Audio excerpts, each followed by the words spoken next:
बोलना तो सभी को आता है।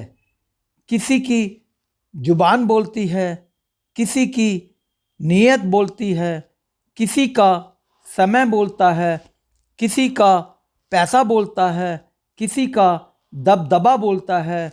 जिंदगी के अंत में भगवान के घर में इंसान का हर कर्म बोलता है।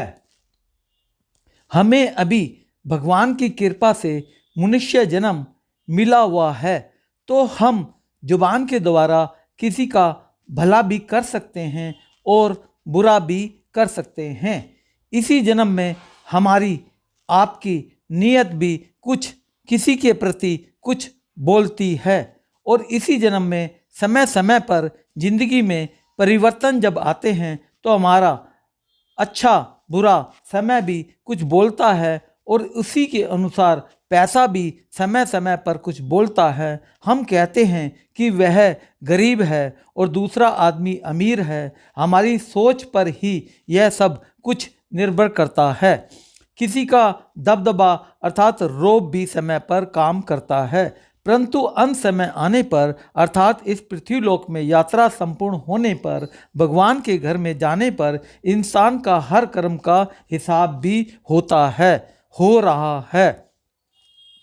नमस्कार दोस्तों, प्रेमी मार्ग यूट्यूब चैनल पर आपका स्वागत है। यह आपके परिवार का ही चैनल है। इस चैनल को बनाने चलाने का उद्देश्य सिर्फ यही है कि हम और आप किस्से कहानियों को सुनकर, देखकर, प्रेरणा लेकर अपनी ज़िंदगी को अच्छे ढंग से जीना सीख लें। इस वीडियो के द्वारा हम और आप समाज, संसार, परिवार, रिश्तेदार, दोस्त, पड़ोसी सभी का भला कर सकते हैं। कहते हैं भला करने से लाभ ही लाभ होता है। अब आपके परिवार का सदस्यों का लाभ होना निश्चित ही है। कृपया इस वीडियो को अंत तक जरूर देखें, तभी आपका पूरा फ़ायदा और लाभ होता है। इस वीडियो से आपने क्या सीखा, कृपया कमेंट बॉक्स में ज़रूर लिखना। यह सच्चा अनुभव है। इस संसार में, समाज में समय समय पर संत, ज्ञानी, महापुरुष आते हैं और अपना संदेश समाज, संसार के आगे रखते हैं।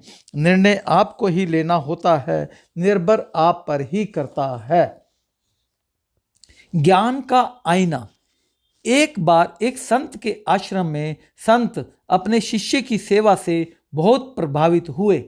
विद्या पूरी होने के बाद जब शिष्य विदा होने लगा तो संत ने उसे आशीर्वाद के रूप में एक ज्ञान का आईना भेंट रूप में दिया, उपहार रूप में दिया। वह साधारण आईना नहीं था। उस दिव्य आईने में किसी भी व्यक्ति के मन के भाव को दिखाने की क्षमता थी। शिष्य संत जी के इस आशीर्वाद से बड़ा प्रसन्न था। उसने सोचा कि चलने से पहले क्यों ना आईने की क्षमता की जांच कर ली जाए। परीक्षा लेने की जल्दबाजी में उसने आईने का मुंह सबसे पहले संत जी के गुरु जी के सामने कर दिया।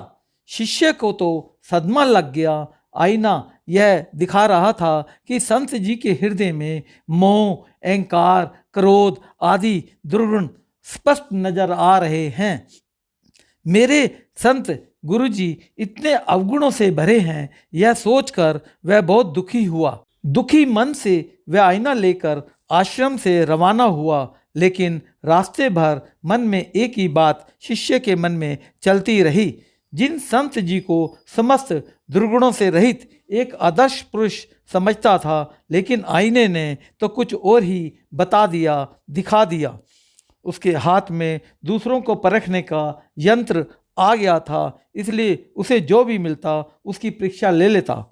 उसने अपने कई मित्रों तथा अन्य रिश्तेदारों के सामने आईना रखकर उनकी परीक्षा ली। सबके हृदय में कोई ना कोई बुराई अवश्य दिखाई दी। जो भी अनुभव रहा सब दुखी करने वाला था। वह सोचता जा रहा था कि संसार में सब इतने बुरे क्यों हो गए हैं। उसे अपने माता पिता का ध्यान आया। उसके माता पिता की तो समाज में बहुत इज्जत है, इनकी परीक्षा ली जाए। उसने उस आईने से अपने पिता की भी परीक्षा ली। उनके हृदय में भी कोई ना कोई बुराई को देखा। सारा संसार झूठ पर चल रहा है। उसने ज्ञान के आईने को उठाया और फिर संत जी के आश्रम की ओर जल्दी से पहुंच गया और सीधा जाकर अपने संत गुरु जी के सामने खड़ा हो गया। संत जी उसके मन की बेचैनी को देखकर सारी बात अंदाजा लगा चुके थे। शिष्य ने संत गुरु जी से विनम्रता पूर्वक बोला, कहा, संत जी, मैंने आपके दिए आईने की मदद से देखा कि सबके दिलों में तरह तरह की बुराई है। कोई भी बुराई रहित सज्जन क्यों नहीं दिखा, क्यों नहीं मिला। क्षमा के साथ कहता हूँ कि स्वयं आप में और अपने माता पिता में बुराई का भंडार देखा। इससे मेरा मन बड़ा व्याकुल है। तब संत जी गुरु जी हंसे और उन्होंने आईने का रुख शिष्य की ओर कर दिया। शिष्य दंग रह गया देखकर। उसके मन के प्रत्येक कोने में राग, देश, अहंकार, क्रोध जैसी बुराई थी। ऐसा कोई कोना ही ना था जो निर्मल हो, शांत हो।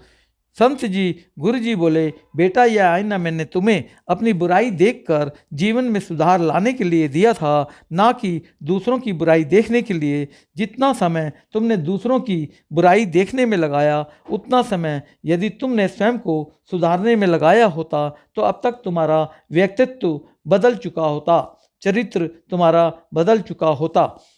मनुष्य की सबसे बड़ी कमजोरी यही है कि वह दूसरों की बुराई जानने में रुचि ज़्यादा रखता है, स्वयं को सुधारने के बारे में नहीं सोचता। इस आईने की यही सीख है जो तुम नहीं समझ सके। बुरा जो देखन मैं चला, बुरा ना मिलिया कोई, जो दिल खोजा आपना, मुझसा बुरा ना कोई। अगर हम और आप आज अपनी ज़िंदगी में मदद रूपी आईना अपने पास रख लें और हर रोज़ सोच लें कि एक आदमी की मदद ज़रूर करनी है, तो रोज़ एक भले का काम शुरू हो जाता है। जब हम रोज़ भले का काम करते हैं तो भला शब्द का उल्टा करते ही आपका, हमारा, सभी का लाभ होना शुरू हो जाता है। सत्संग बड़े भाग्य मानुष तन पावा, सुर दुर्लभ सदग्रंथन गावा, साधन धाम मोक्ष कर द्वारा, पाए न जई परलोक सवारा। अभी हमें, आपको, सबको मनुष्य जन्म भगवान की कृपा के द्वारा माता पिता से जन्म मिला हुआ है। यह मनुष्य जन्म जो कि अति दुर्लभ है, जो कि देवी देवताओं को भी नहीं मिला है, वह आपको, हमको मिला हुआ है। यह साधना का धाम है। अभी उस बनाने वाले की शक्ति को पहचानने का समय है। जीते जी मोक्ष की प्राप्ति हो सकती है, उस स्वर्ग का अनुभव किया जा सकता है, बाद में नहीं। जब प्राण छूट जाएंगे तो वह शक्ति भगवान में जाकर लीन हो जाएगी। अभी गुलाब के फूल को इन आंखों से देखकर आनंद लेकर उसको सूंघने की शक्ति के द्वारा महसूस करके आनंद लिया जा सकता है। माया मरी न मन मरा, मर मर गए शरीर, आशा तृष्णा ना मरी, कह गए दास कबीर। जिसका अर्थ है, माया धन और इंसान का मन कभी नहीं मरा। इंसान मरता है, शरीर बदलता है, लेकिन इंसान की इच्छा और ईर्ष्या कभी नहीं मरती। आप इस वीडियो को अपने मित्र, पड़ोसी, रिश्तेदार को शेयर करना। कहते हैं, कर भला हो भला, अंत भले का भी भला। जब आप किसी का भला करते हैं तो भला शब्द को उल्टा करने पर लाभ हो जाता है। अब आपका लाभ अवश्य ही होने वाला है। अंत में मनुष्य जन्म सिर्फ एक बार ही मिलता है। मनुष्य जन्म का आनंद लेना मत भूलना। धन्यवाद। जय सच्चिदानंद जी। आपके अंदर सत्य भी है, चेतना भी है और आनंद भी है, इसलिए कहते हैं जय सच्चिदानंद।